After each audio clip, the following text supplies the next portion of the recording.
اعوذ باللہ من الشیطان الرجیم بسم اللہ الرحمن الرحیم السلام علیکم ورحمۃ اللہ وبرکاتہ۔ میں ہوں قاری محمد سہیل اور آپ کو اپنے یوٹیوب چینل پر خوش آمدید کہتا ہوں اور امید کرتا ہوں کہ آپ سب اللہ تبارک و تعالی کے فضل و کرم سے خیر و عافیت سے ہوں گے۔ پیارے اور محترم ناظرین، آج کی اس ویڈیو میں ہم آپ کو سردی کے بخار سے شفا کا ایک بہت ہی پیارا سا اور آسان قرآنی وظیفہ بتائیں گے۔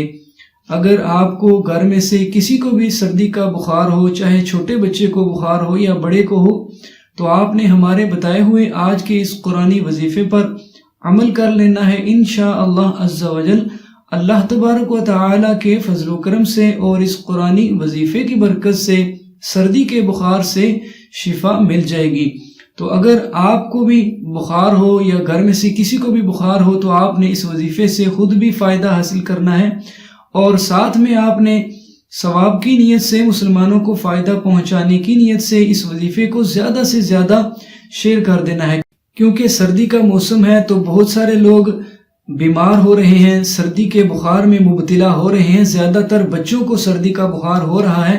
تو آپ نے اس وظیفے کو زیادہ سے زیادہ مسلمانوں تک شیئر کر دینا ہے۔ آپ کے جتنے بھی عزیز و اقربا ہیں، رشتہ دار ہیں، دوست احباب ہیں، آپ نے اس وظیفے کو زیادہ سے زیادہ ان تک شیئر کرنا ہے تاکہ ہمارے جتنے بھی اور مسلمان بہن بھائی جن کو سردی کے بخار کی شکایت ہے وہ اس وظیفے سے فائدہ حاصل کر سکیں۔ تو ہمارے آج کے اس وظیفے کی ترکیب کچھ اس طرح سے ہے، بہت ہی یہ آسان وظیفہ ہے۔ ایک آیت مبارکہ ہے، اس آیت مبارکہ کو میں آپ کے سامنے پڑھتا ہوں اور آپ اس آیت مبارکہ کو اپنی سکرین پر بھی دیکھ لیجئے۔ بسم اللہ الرحمن الرحیم فلما تجلی ربہ للجبل جعلہ دکا وخر موسیٰ صعقا۔ اس آیت مبارکہ کو ایک مرتبہ پھر سن لیجئے۔ فلما تجلی ربہ للجبل جعلہ دکا وخر موسیٰ صعقا۔ تو آپ نے اس آیت مبارکہ کا نہایت ہی آسان سا عمل کرنا ہے۔ باوضو ہو کر آپ یہ آسان سا عمل کر لیجئے۔ سب سے پہلے آپ درود پاک پڑھ لیجئے 3 مرتبہ، کوئی سا بھی درود پاک آپ پڑھ سکتے ہیں، جو بھی آپ کو درود پاک آسانی سے آتا ہو وہ آپ نے پڑھ لینا ہے، اور اس کے بعد 7 مرتبہ آپ نے یہ آیت مبارکہ پڑھ لینی ہے۔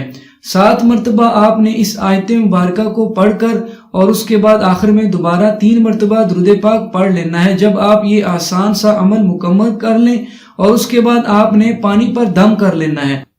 اب اس دم شدہ پانی کو اگر آپ خود مریض ہیں، سردی کا بخار ہے آپ کو، تو آپ نے یہ پانی پی لینا ہے، یا اگر گھر میں سے کسی کو بھی سردی کا بخار ہو تو آپ نے یہ دم شدہ پانی مریض کو پلا دینا ہے۔ انشاءاللہ عز و جل اس قرآنی وظیفے کی برکت سے بہت جلد سردی کے بخار سے شفا مل جائے گی۔ وظیفے کے حوالے سے کوئی بھی آپ کے ذہن میں سوال ہے، کوئی بھی آپ بات پوچھنا چاہتے ہو تو وہ آپ کامنٹ کر کے پوچھ سکتے ہیں۔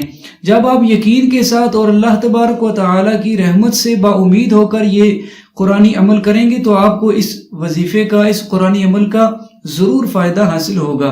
امید ہے کہ آپ کو ہمارا آج کا یہ قرآنی وظیفہ ضرور پسند آیا ہوگا۔ اگر واقعی پسند آیا تو آپ نے اس کو لازمی لائک کرنا ہے، اور مزید اسی طرح کے اچھے وظائف کے لیے ہمارے چینل کو سبسکرائب کرنا بالکل بھی مت بھولیے گا۔ ملتے ہیں ایک اور نئی ویڈیو کے ساتھ، تب تک کے لیے اجازت، اپنا بہت سارا خیال رکھیے گا۔ اللہ حافظ۔ السلام علیکم ورحمۃ اللہ وبرکاتہ۔